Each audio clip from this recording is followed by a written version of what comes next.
Dato, nakoy pangutahan na otro sa imo ha. Naabay simbolo ang kasuotan sa mga tribal leader. Mayong adlaw sa tanan, ako si Dato Inbanuag, Jumorito Guainon.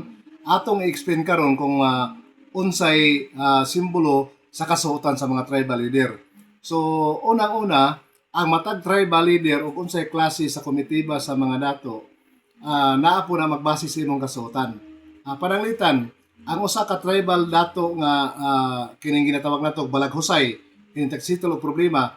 So, yung ani sa akong kasuotan, ingani ang kasuotan sa mga balaghusay nga tribal dato. So ginatawag nig tangkulo. So kung naay mga ribeti sa ingani nga bitay-bitay nga mga beads ug naay mga ribeti nga dili kay daghan, so mao ni ang giingon nga dili pa kaayo taas og ranggo sa dato nga balaghusay.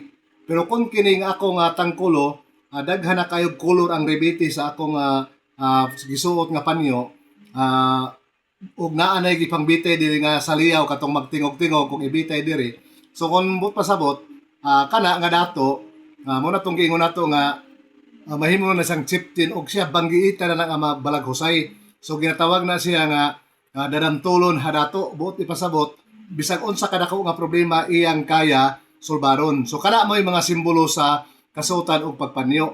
So dili lang basta-basta nga mosuot ka sa mga daghang ribeti kay aron nga maayo tan-awon kun dili naa nay buot ipasabot sa ginatawag nato nga mga ranking sa mga dato. Kung pananglit ang baylan dili pod pula ang ilang panyo o dili ang ani og ribeti. So lahi ang panyo o ginasuot sa baylan, kay kasagaran baylan puti ang ginasuot nga mga tangkulo, unya lahi pod ang pamaagi sa pagribeti. So mo na mga baylan. Ang bagani pod lahi pod kasuotan ang mga bagani diha sa pagsuot og panyo. Kay dili tangkulo, kun dili katong panyo nga murag naay atapay sa manok o gitawag namog nasulang-sulangan ha dato. So mo nay isuot sa dato ang bagani. Pero kung ang bagani dili pa siya nga ginatawag nato taas nga ranggo sa bagani, ang iyang pag-ibugko sa ulo kana lang panapton nga pula nga tag tulo ka tudlo ang gilapdon, tag tulo ka pulgada ang gilapdon, mura na ibugko sa iyang ulo nga pula nga dili ingani nga panyo.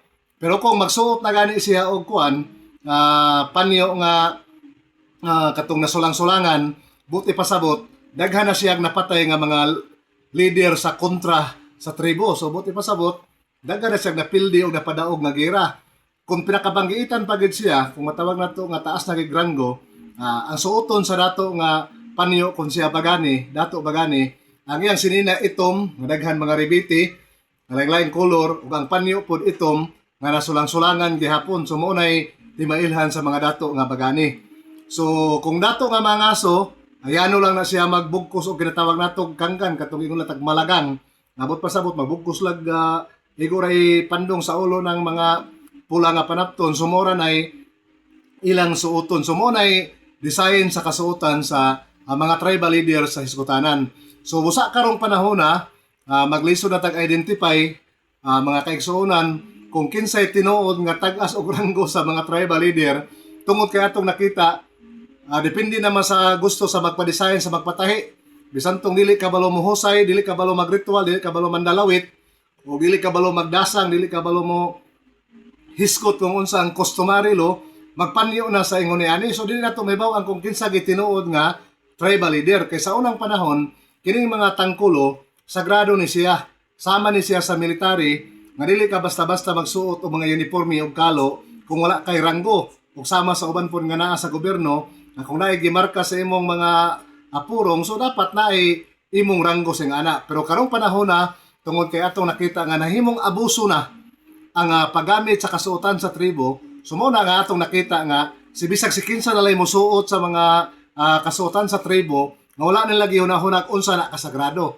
Gani pa tungod sa kasagrado nining mga kasuotan sa tribo, before nimo ni siya sulubon, gikan sa imong pagpabuhat, imo pa ning ritualan para ipananghid didto sa espiritu sa dato nga giingon nato nga dato adini takulguan tamalay na sa lamin na langit ta kapanggalungan, ipananghid nimo siya nga dili ka magabaan o dili ka mabugatan kung imong pagasulubon ang maong panyo. So kana kasagrado kini mga kasuotan sa mga tribo nga angay gyud nga dili basta-basta suoton unta tungod kini kay sagrado ni unay mga simbolo diha sa imong kasuotan.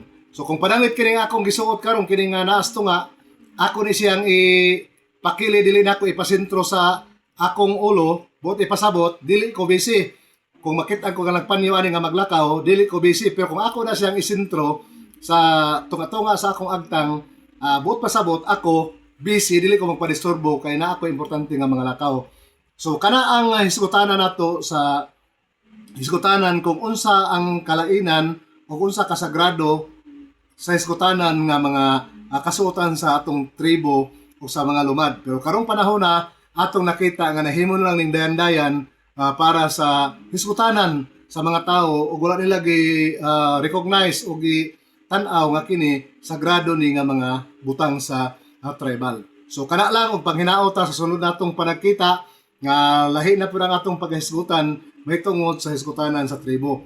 Kaya ang atong tumong katuyuan nga gi-recognize man sa IPRA ang giingon nga customary law ug katungod sa kaugalingong paghukom, right to self-governance, right to empowerment. Pero ang problema karon ani, basig dili empowerment kundi pag ang mahimo ni ini, mahimo na lang og murag propaganda ang tribo diha sa mga hisgutanan mga festival nga dili matunong o dili matarget kung unsa day ang interes sa tribo nga angay natong tan-awon aron sa ingon ni ana maangkon sa atong mga tribong lumad sa tibuok Mindanao ug sa tibuok Pilipinas ang hisgutanan katungod sa kaugalingong paghukom o katungod sa kaugalingong pagdumala ug ma-recognize katong kaugalingon nga giingon nga mga practices nga nasunod sa mga katigulangan. So naay nag-ingon uban nga di na man panahon karon dato Imbanwag nga ato pang ibalik ang karaan kay lahi naman karon. Dili man babag sa paglambo sa panginabuhi ug sa pagpuyo ang kultura ug tradisyon ug ang customary law. Kay ang kultura ug tradisyon pagtuo na siya og kinaiya. So wala may babag sa kinaiya. Ang ato lang usbon sa tribo, ang sistema sa pamaagi sa pagpanginabuhi, pagpanguma, katong giingon nato lumadik. Pero ang atong kultura, tradisyon, ang kinaiya nato, ang atong pagtuo, ug ang balaod sa tribo, dili siya daotan kay maayo siya, kay transparency, ug matinud-anon ang tribo sa ingon ni ana.